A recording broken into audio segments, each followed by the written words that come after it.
Katie and her friend Sunita were having a sleepover. Kate's mum was busy tidying the house for Granny Betty's visit. Will you clear away your mess? She explained. Katie and Sunita sighed and moved some of their things around a bit before sitting back down in front of the TV. Soon Granny Betty arrived and chuckled. It looks as though you could do with a brownie here, she said. Mum smiled back. That would be wonderful. What is a brownie? Granny Betty asked. I'll tell you tonight at bedtime, Granny Betty replied. Let us clear away this mess first, shall we? When it was time for bed, Katie reminded Granny Betty about her promise to tell them about brownies. When she had made herself comfortable on the end of Katie's bed, Granny Betty began telling them a strange, exciting and mysterious tale. In a pretty little cottage lived a family with two children called Betty and Tommy. Although they were friendly, the children were very messy and almost never cleared up after themselves.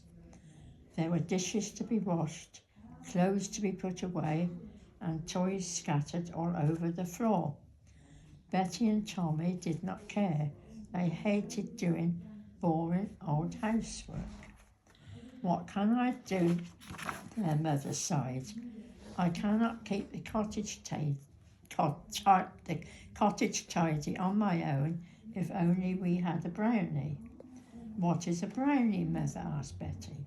A brownie is a magical little creature which slips into houses very early before anyone is awake. It tidies toys, folds clothes, washes dishes, and does all sorts of helpful things, replied her mother. So that is what a brownie is, Katie interrupted. They sound really useful. They can be, chuckled Granny Betty. Shh, now and listen. That is great. How can we get one? Betty wondered.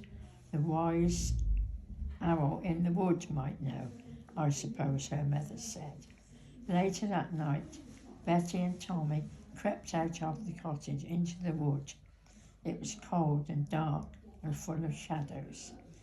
We cannot go back. We have got to find the wise owl, said Betty firmly, even though she was scared. My mum always tells me not to go out alone after dark, Granny Betty, Sunita said. How can Betty and Tommy were allowed? You are right, Granny replied. Things were very different then, but this is only a story. Come on, let us get back to the tale in the dark wood. Hoo-hoo, how do you do? A voice scooted to the children from a nearby tree. The wise owl. Tommy hugged Betty in relief. Soon the children were seated on a branch, snuggling close to the big bird's warm feathers. They explained that they were trying to find a brownie. Do you know where we could find one? Asked Betty. Indeed I do, hooted the wise owl, and placing her beak close to Betty's ear, she explained. Tommy, explained Betty, there is a brownie in that pool over there.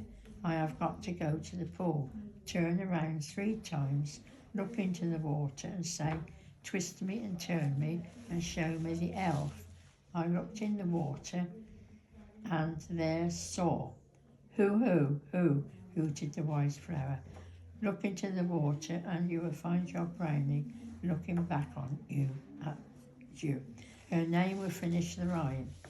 The children raced over to the pool. Betty did exactly as the wise owl had said. Twist me and turn me and show me the elf. I looked in the water and there saw Betty looked into the pool. Well, can you see a brownie? Cried Tommy. No, said Betty. All I can see is my own reflection. Betty and Tommy were so disappointed that by the time they reached the tree again, they were in tears. Boo hoo hoo! What is the matter with you two? Hooted the wise flower. We did not find a brownie, sniffed Betty. I saw no one in the water but myself. Well, well, well, said the wise owl. Shall we see if that fits the rhyme? Twist me and turn me and show me the elf. I looked in the water and there saw a sow. A soul. Myself, finished Betty, sounded puzzled, but I am not a brownie. Too true, hooted the wise owl, but you could act like one for a change, and so could Tommy. It might even be fun. Betty and Tommy had a lot to think about on the way back to the cottage. By the time they got home, they had made their decision.